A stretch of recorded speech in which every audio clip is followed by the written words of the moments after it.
बिरंजी नारायण त्रिपाठी कवि और संस्कृति गवेषक तथा आकाशवाणी स्वीकृति प्राप्त गीतिकार और दूरदर्शन कलाकार। कवि सूर्य सदानंद ब्रह्मा एक अनन्य कवि प्रतिभा केवल नयागढ़ नुहे संपूर्ण ओडिशार होची एक स्वनामधन्य कवि प्रतिभा।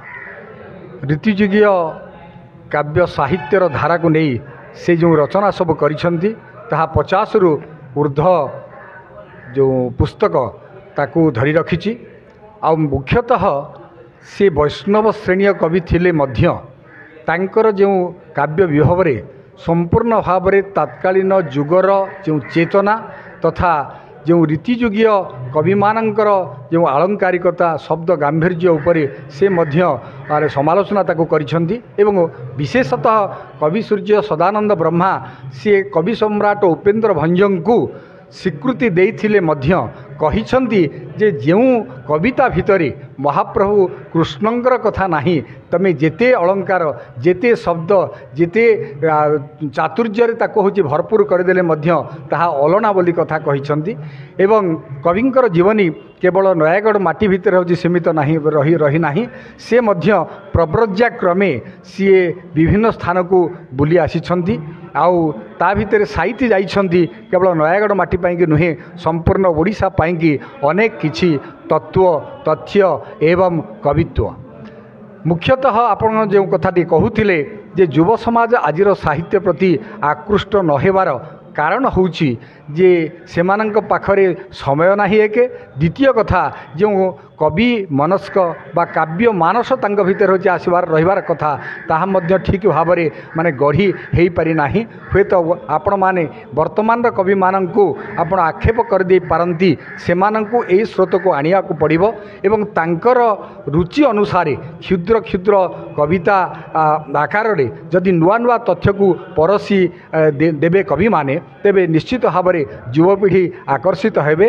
आजिर एई जो इंटरव्यू माध्यम रे मु युवपीढ़ी को कहवाक चाहे पिला माने आमर साहित्य भितरे संस्कृति भितरे जो कथा निहित होकर अच्छी ताकू उद्घाटन कर ताकू मनन कर चिंतन कर एवं स्वतंत्र भाव में निजर जीवन को गढ़ी तोल जहाद्वारा कवि सूर्य सदानंद ब्रह्मा मध्य सी तांकर अमर शरीर रे थिले मध्य सी खुशी हेबे एवं कवि सम्राट उपेन्द्र भंज मध्य खुशी हेबे। आउ नयागढ़ माटी रे जो साहित्य साधना ताहा स्वतंत्र एक रंग राग धरी आग को अतिक्रम करी चलिबो ये आशा विश्वास सहित मुझे रहूँ। जय हाँ कवि सूर्य सदानंद ब्रह्मांकर स्मृति रे आयोजित जो वर्षा कविता आसर 2015 मसीह अनुष्ठित हो आसुची लगातार भाव में एवं ये जो आसर स्वाद निश्चित भाव में अनन्य। आज ढेंकानालू तालचेरु भुवनेश्वरु कटकरू एवं आहुरी अनेक उपात अंचल कोरापुटू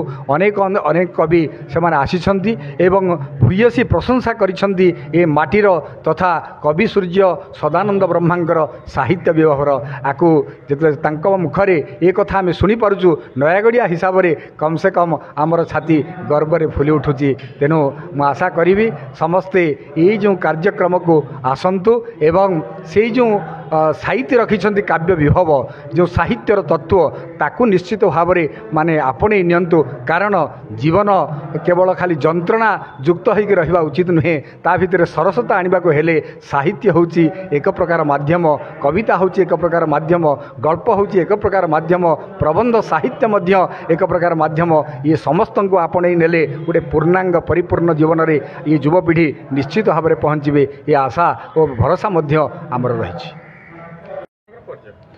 होना प्रशांत कुमार दास कवि सूर्य सदानंद ब्रह्मा साहित्य और संस्कृति परिषद नयागढ़ रही संपादक। 2015 मसीह ये अनुष्ठान नयागढ़ रे गठित करा जायछि। 2015 मसीह क्रमागत भाव में आमे राज्य स्तरीय कविता आसर करुअछु। एथिरे जिल्लार तथा जिला बाहर यथा खोर्धा गंजाम कटक एवं ढेंकानाल अनुगुल जगतसिंहपुर और कोरापुट एभली 7टा जिलार कवि माने जोग देइछन्ति।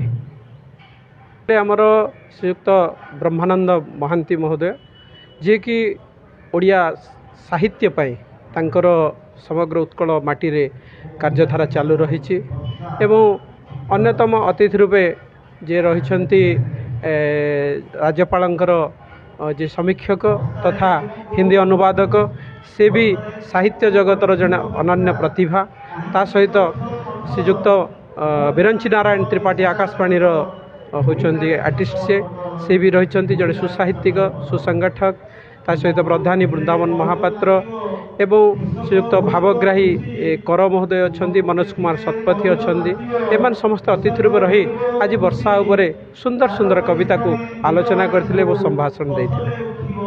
प्राय शताधिक कवि एथिरे जोग दैछन 7टी जिल्लारू से कवि माने सुंदर भाव में वर्षा को आह्वान करिसेंती एवं प्राकृतिक सौंदर्यपूर्ण भाषा को से उपस्थापित कर कविता माध्यम रे। आम उद्देश्य रही जे केवल कवि माने कविता आवृत्ति करेंगे ता नुहे परवर्ती पीढ़ीर कवि मान को सृष्टि करने आज्ञा प्रथम सेसन रे आमर कविता समीक्षा सब करा जायथिला जो 30 रु 40 कवि उपस्थापना करथिले और परवर्ती द्वितीय अधिवेशन से भली 50-60 कवि सेमानकर कविता को उपस्थापना करथिले। दुईटी जाक अधिवेशन को अध्यक्षता करथिले श्रीजुक्त किशोर कुमार कर महोदय से जड़े वाग्मी विज्ञ व्यक्तित्व एवं सुसाहित्यिक तांकर संयोजन कार्यक्रम करा जायतिला।